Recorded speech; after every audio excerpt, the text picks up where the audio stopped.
자, 여러분 반갑습니다. 은총의 숲 성경 통독에 나오신 여러분들을 환영을 합니다. 이번 주간은 우리가 마침내 역사서를 다 읽는 그러한 주간이 되겠습니다.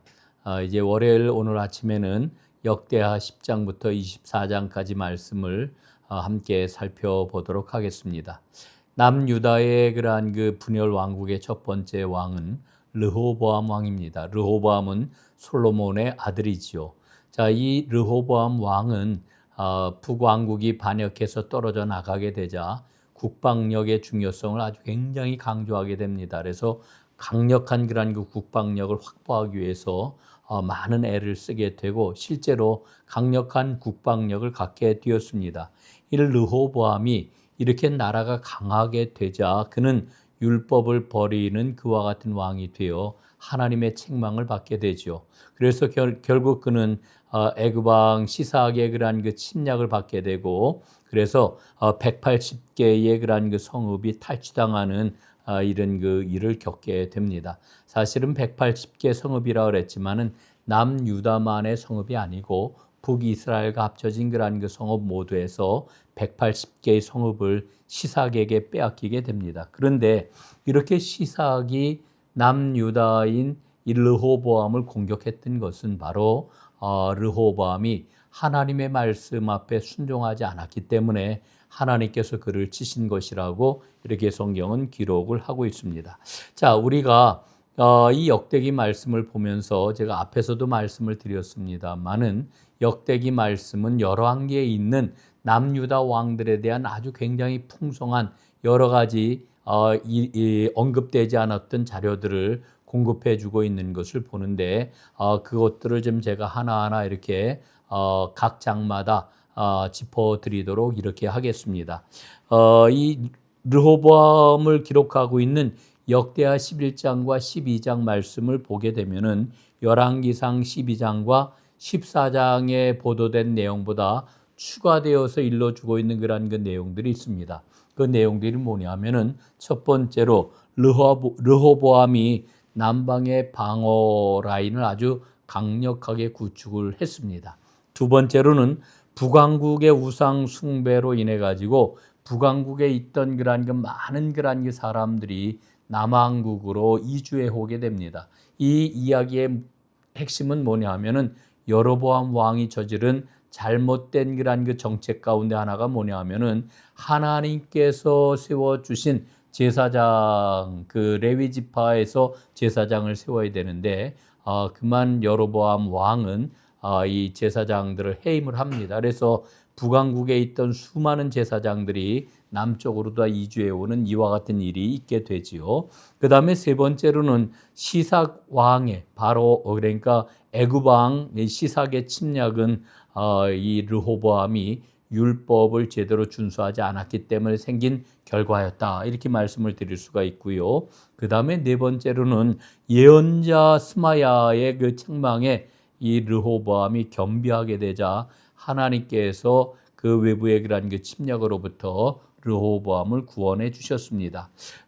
그리고 또 한 가지 우리가 언급을 해야 될 것은 이 역대기는 열왕기서보다 많은 그러한 그 자료들을 정교하게 참고를 해가지고 이 역사서를 썼다라고 하는 거 우리가 좀 꼭 기억을 해야 되겠습니다. 자, 이제 13장을 보겠습니다. 13장은 이 아비야 왕에 대한 그러한 그 기록인데요. 이 아비야 때에 북왕국 여로보암과 전쟁을 치르게 되지요.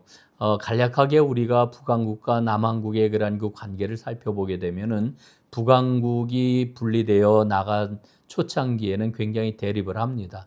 그러다 중간에는 동맹을 맺게 되고 그 이후의 역사를 보면은 남왕국이 하나님 앞에 바로 서기 위한 종교 개혁을 이렇게 단행을 하는 그러한 그 역사들을 우리가 보게 됩니다. 자, 이제 여로보암과의 그러한 그 싸울 때에 하나님 앞에 이 아비야가 크게 부르짖게 되지요. 그랬더니 하나님께서 이 아비야에게 큰 승리를 선물로 주시는 것을 보게 됩니다. 자, 그런데 군사력을 비교해 보면은 아비야의 그러한 그 전력과 여로보암의 전력을 보면은 사실은 여로보암 북이스라엘의 여로보암 왕이 2배의 전력을 갖고 있었지요.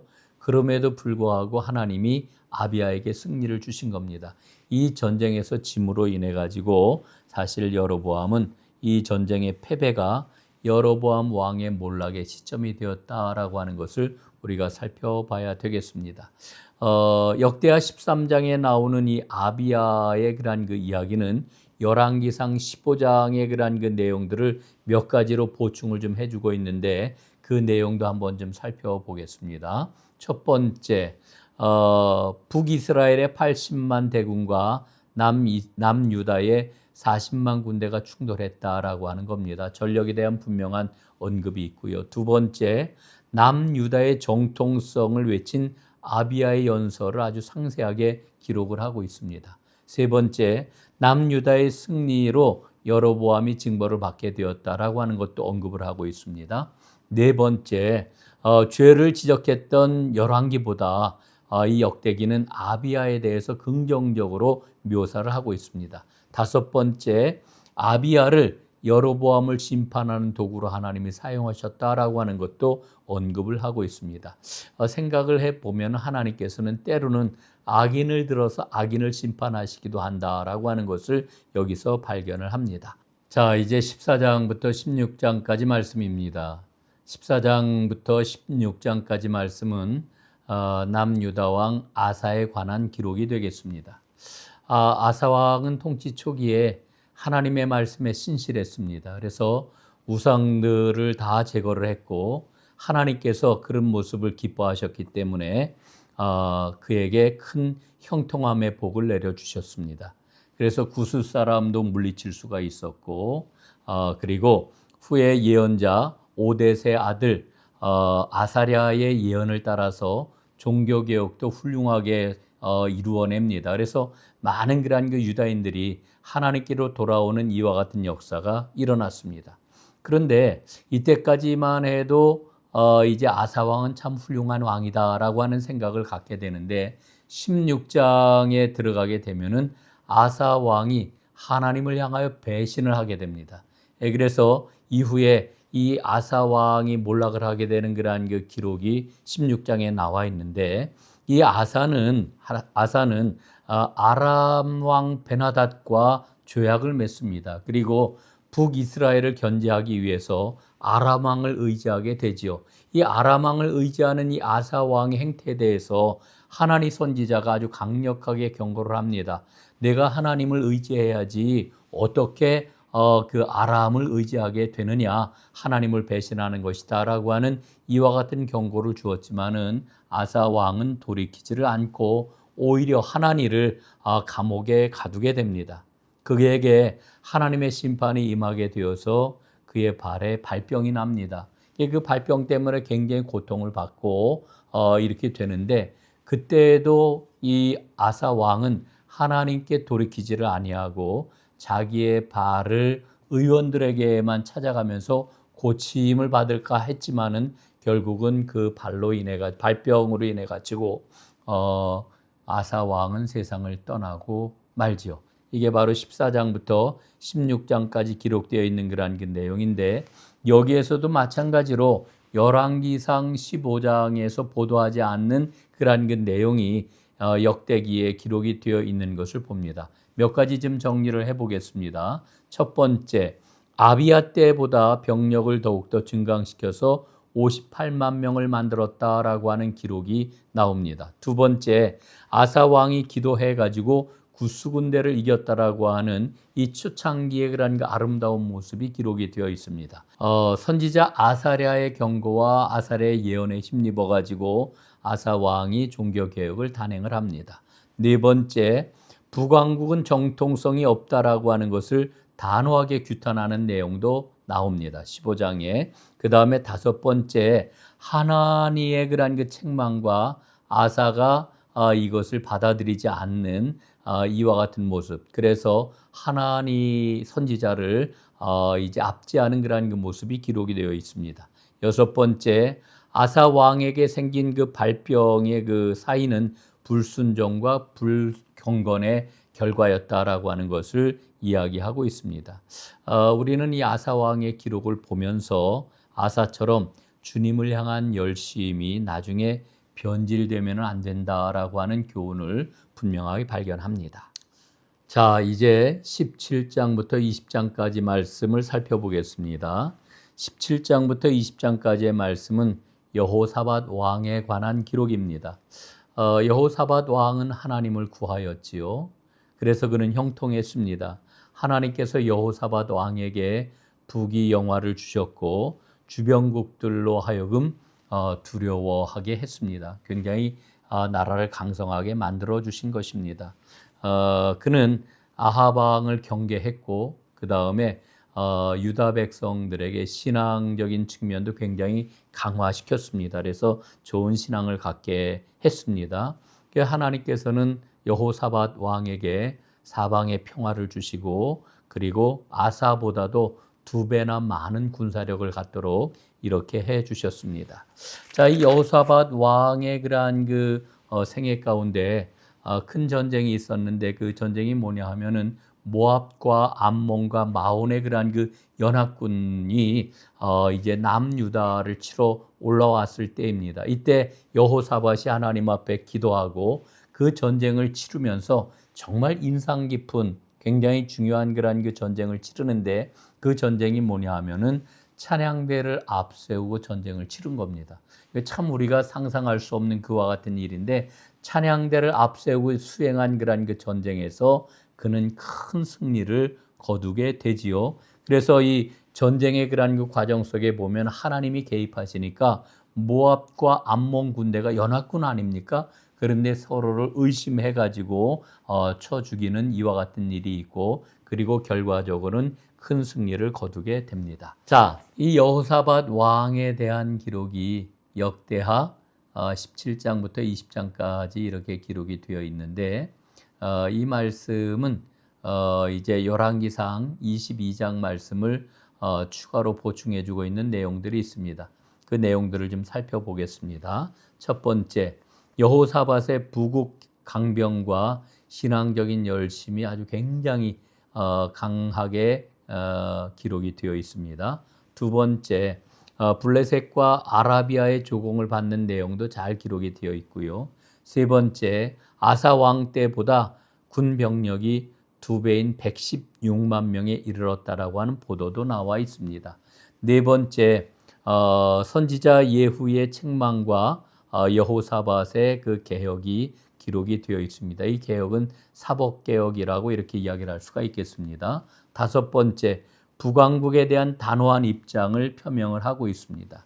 여섯 번째, 모압과 암몬과 마온의 전쟁에서 큰 승리를 거둔 기록이 나와 있고요. 그 다음에 일곱 번째, 이 전쟁 기록 가운데 특이한 것은 앞에서 말씀을 드렸던 것처럼 선두에 선 찬양대로 인한 승리였다 이렇게 일러주고 있는데 이것은 역대기에서 강조하는 예배에 대한 그런 강조점이라고 생각을 하면 되겠습니다.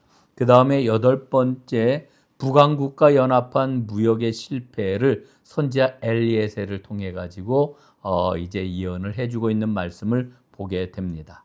자, 한 가지 좀 궁금한 게 있습니다. 이게 뭐냐 하면은 여호사밧은 왜 북이스라엘과 계속 교류를 했을까 하는 문제입니다. 선견자 예후가 북왕국과의 연합을 계속해서 경고했거든요. 책망을 했습니다. 그런데도 계속 여호사밧이 교류를 했습니다. 거기에는 몇 가지 원인이 있을 텐데 첫 번째로는 이미 혼인으로 맺은 인척관계 때문이었다라고 하는 겁니다. 여호사밧은 그의 아들 여호람을 아합의 딸인 아달랴와 결혼을 시켰습니다.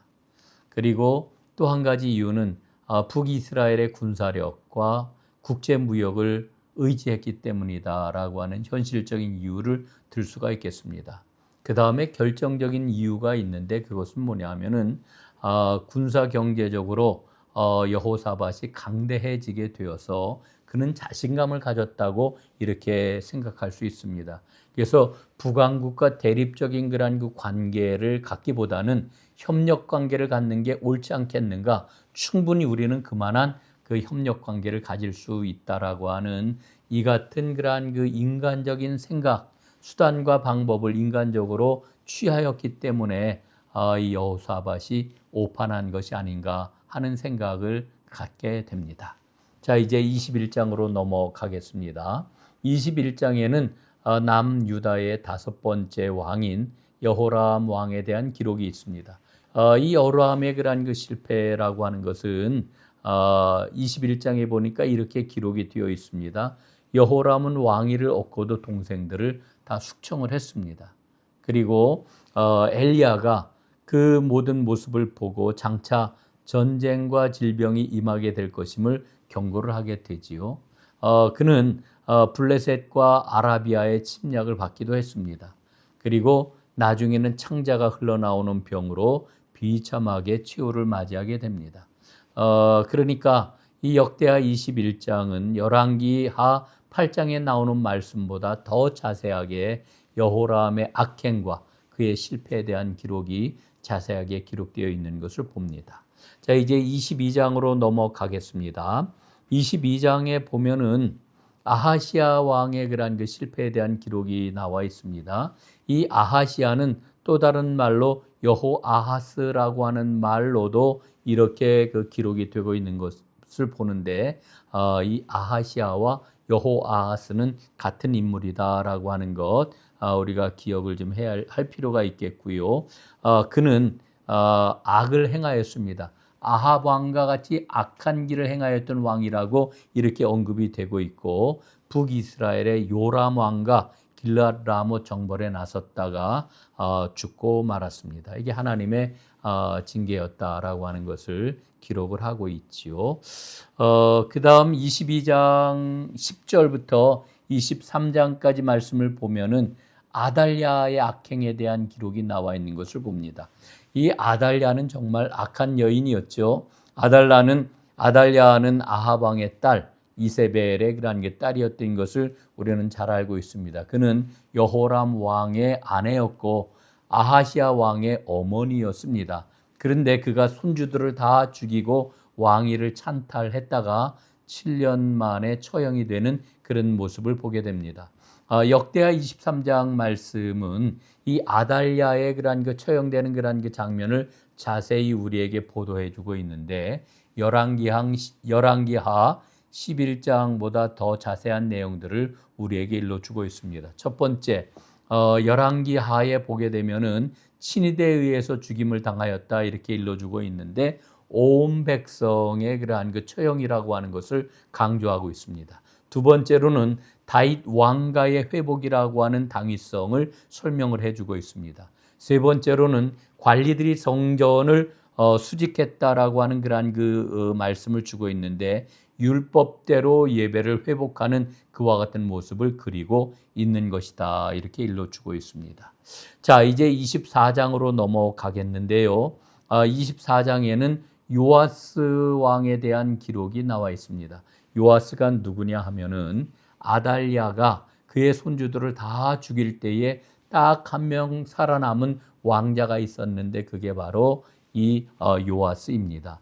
요아스는 어떻게 살아났느냐 하면은 제사장 여호야다의 아내인 여호사부앗에 의해서 살아나게 되는데 이 여호사부앗이 누구냐 하면은 바로 요아스의 고모였습니다. 그러니까 고모의 손에 의해 가지고 살아난 요아스는 성전에서 안전하게 피하면서 이제 목숨을 부지하게 되는데 사실은 다윗 왕가가 성전에서 보존이 되었다라고 하는 영적인 의미를 우리는 여기에서 발견을 할 수가 있겠습니다. 그러니까 요아스는 성전에서 의심받지 않고 자라나게 되었고 그리고 때가 되었을 때에 이제 아달랴가 죽임을 당하고 요아스는 자연스럽게 왕위에 오르게 됩니다.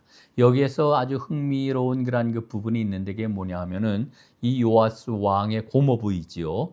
여호야다 제사장이 왕이 아닌 사람으로 유일하게 열왕의 왕실 묘실에 이렇게 안장되는 그런 그 장면을 이제 기록하고 있는 것을 보게 됩니다.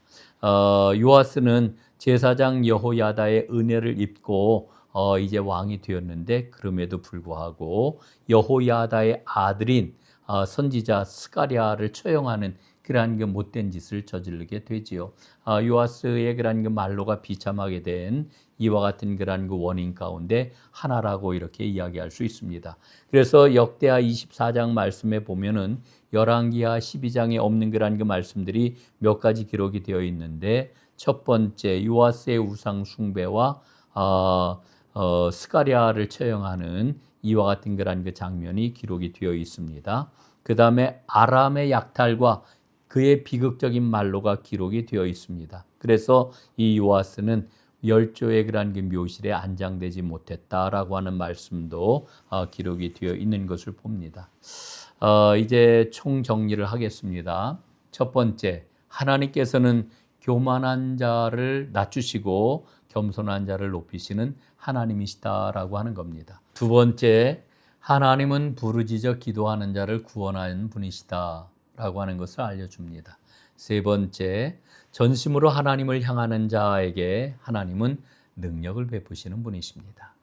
자, 오늘도 하나님의 말씀을 달리시는 여러분들을 응원합니다. 그리고 축복합니다. 수고 많이 하셨습니다.